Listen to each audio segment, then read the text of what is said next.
Hello everyone, I'm Mr. Holsclaw, and I'm so glad to be with you today and be able to continue our reading of our book, The One and Only Ivan.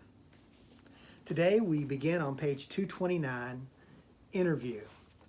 This evening a man and a woman come to interview Mac and also George and Julia. The man has a large and heavy camera perched on his shoulder. He films me as I make my picture. He films Ruby in her cage with her foot roped to the bolt in the floor.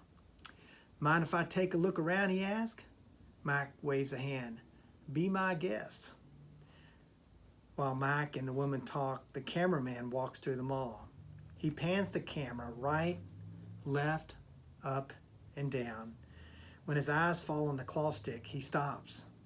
He trains his camera on the gleaming blade. Then he moves on. Mac turns on the TV. We're on the early news at 5 o'clock. Bob says, don't let it go to my head. There we are. Mac, Ruby, me, George, Julia. The billboard, the mall, the ring, and the claw stick. In the morning, several people gather in the parking lot. They're carrying signs on sticks. The signs have words and pictures on them. One has a drawing of a gorilla cradling a baby elephant. I wish I could read. More people with signs come today. They want Ruby to be free. Some of them even want Mac to shut down the mall. See all the signs they're carrying on sticks? In the evening, George and Mac talk about them. Mac says they're protesting the wrong guy. He says they're going to ruin everything. He says, thanks for nothing, George. And Mac stomps off. George, holding his mop, watches him leave. He rubs his eyes. He looks worried. Dad, Julia says, looking up from her homework, you know what my favorite sign was? George asks, which one? The one that says elephants are people too. George gives her a tired smile. He goes back to work. His mop moves across the empty food court like a giant brush, painting a picture that no one will ever see. A tall man with a clipboard and a pencil comes to visit. He says he's here to inspect the property. He doesn't say much more, but he makes many check marks on his paper. He looks at my floor. Check. He examines Ruby's hay. Check. He eyes our water bowls.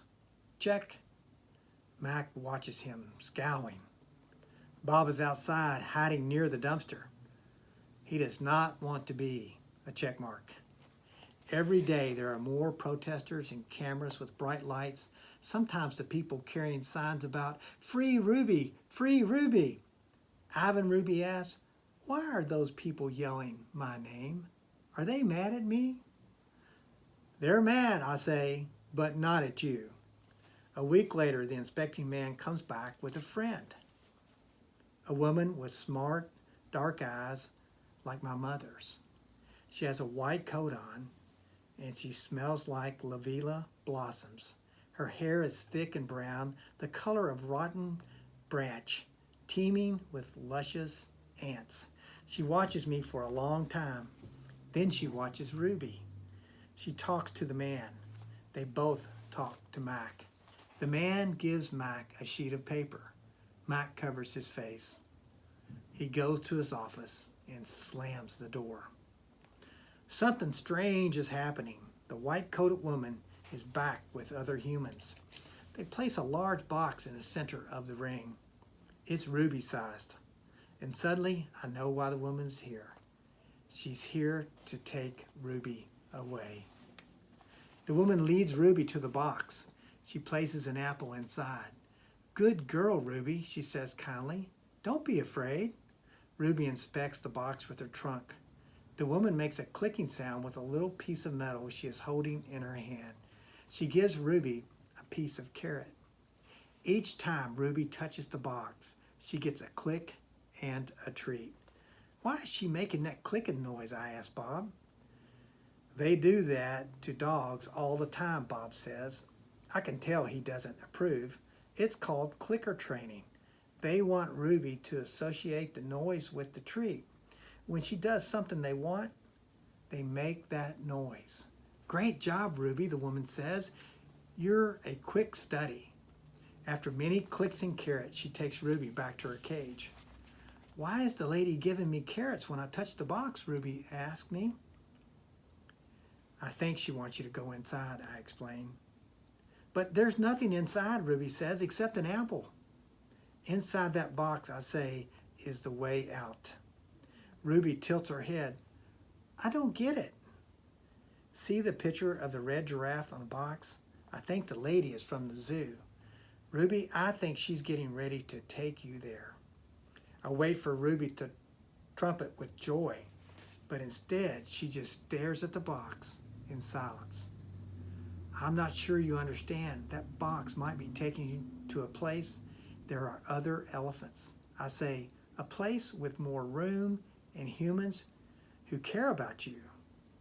But even as I say these words, I remember with a shudder the last box I was in. I don't want a zoo, Ruby says. I want you, Bob, and Julia. This is my home. No, Ruby, I say, this is your prison. The lady comes again. She brings an animal doctor with an awful smell and dangerous looking bag. He spends an hour with Ruby poking and prodding. He looks at her eyes, her feet, her trunk. When he's done with Ruby, he enters my cage. I wish I could hide under knot tag like Bob. Instead, I do a nice loud chest beat, and after a moment, the doctor retreats. We're going to need to put this one under, he says. I'm not sure what he means, but I strut around my cage feeling victorious anyway. No one asked me to paint today. No one asked Ruby to perform. There are no shows, no visitors, unless you count the protesters.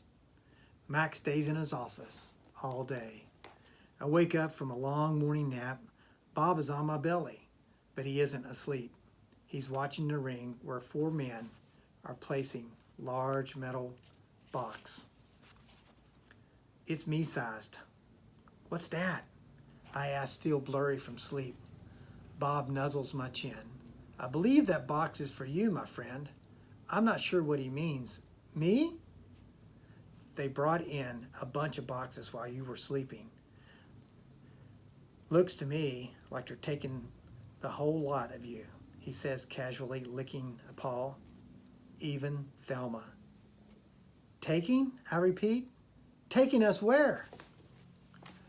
Well, some to zoos probably, others to animal shelter where humans will try to find them homes. Bob shakes himself. So I guess all good things must come to an end, huh? His voice is bright, but his eyes are far away and sad. I'm going to miss your stomach, big guy. Bob shuts his eyes. He makes odd noises in his throat. But what about you? I ask. I can't tell if Bob's just pretending to sleep, but he doesn't answer. I gaze at the huge shadowy box, and suddenly I understand how Ruby feels. I don't want to go in that box. The last time I was in a box, my sister died. Well, boys and girls, that completes our reading for today. I hope you've enjoyed that, and much success in completing your book. Thank you.